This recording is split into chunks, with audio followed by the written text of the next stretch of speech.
boys and girls. It's Miss Steenburgen and our best friend, Rose, and we're here for Reading with Rose. Today's story is one that I'm super excited about because it is very similar to a story we read in the beginning of the year.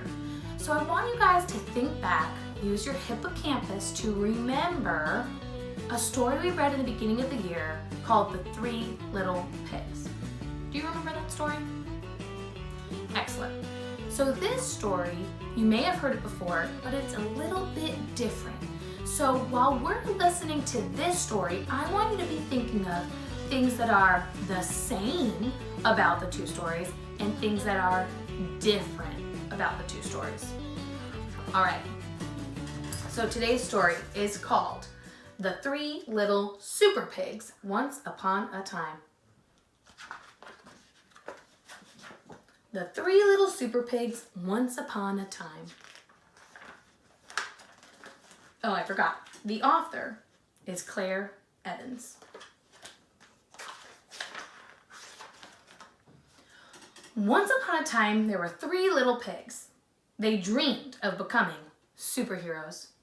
In fact, they were so obsessed that their family house became cluttered with all of their superhero collections. So one day, Mother Pig told her little superheroes it was time to find their own homes, and she waved goodbye. They walked for hours, crossing dangerous rivers and climbing steep cliffs.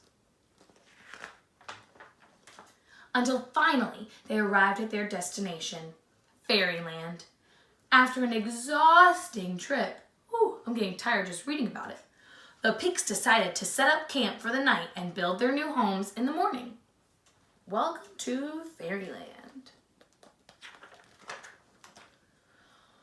While toasting marshmallows in their superhero costumes, the pigs met a new friend, Little Red Riding Hood.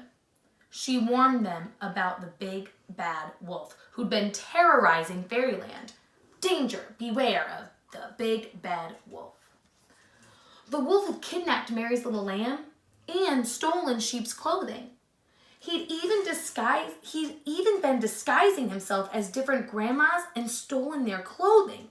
The pigs were warned to be on their guard. The next morning, two of the pigs were desperate to play superheroes with their new friends, so they built their houses as quickly as possible. The first little pig chose straw to build his house, and he gathered all he could find. The second little pig chose to build his house out of sticks, and he collected them from high and low. And in no time at all, their new homes were ready. While his two brothers were having fun, the third little pig was patiently building his house out of bricks. Patiently, we had that word for our character word. That means to wait calmly. So he worked, and even though it wasn't done super quickly like his other brothers, he waited calmly. He wanted to make sure it was strong and sturdy, so he worked very hard. Finally, all three houses were ready, and the pigs were very happy in their new homes. Suddenly, the first little pig was startled by a terrible growl outside his window. It was the big bad wolf. Little pig, let me come in, he cried. How do you think this pig might be feeling right now? By the look on his face.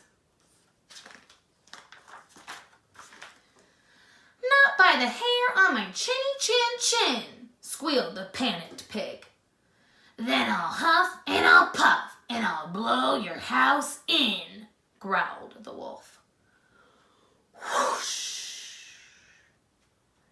And with one puff, he blew the house in. The first little pig ran for cover to his brother's house of sticks. Little pigs, let me come in, bellowed the wolf. Not by the hairs on our chins, cried the pigs. Then I'll huff and I'll puff and I'll blow your house in. So he huffed and he puffed, and whoosh, he blew the stick house in. Dodging the flying sticks and falling debris, the two little pigs ran as quickly as they could to their brother's house of bricks, narrowly escaping the nasty wolf, who was getting very angry and very hungry.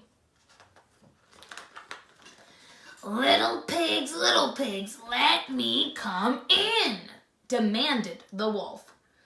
Not by the hairs on our chins, the pigs replied.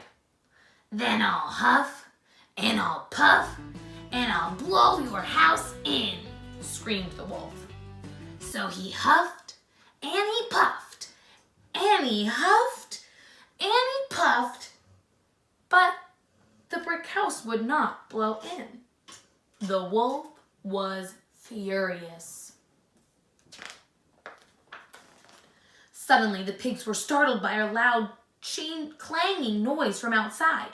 The cunning big bad wolf had made another plan to climb onto the roof and sneak down the chimney. Two of the pigs started to panic, but the third little pig had a super plan. He had been boiling a pan of water on the fire all along. How to boil a wolf. So as the wolf came hurtling down the chimney, he fell bottom first into the bubbling hot pan. With a piercing shriek, he jumped out of the water and straight into the pig's net. The big bad wolf was defeated. The pigs waved goodbye to the silly old wolf as he was carted off to prison. With fairyland safe at last, the pigs' dreams of becoming real superheroes had finally come true, as the whole town cheered their special new name. Hooray for the 3 little Superpigs! And then there's the wolf.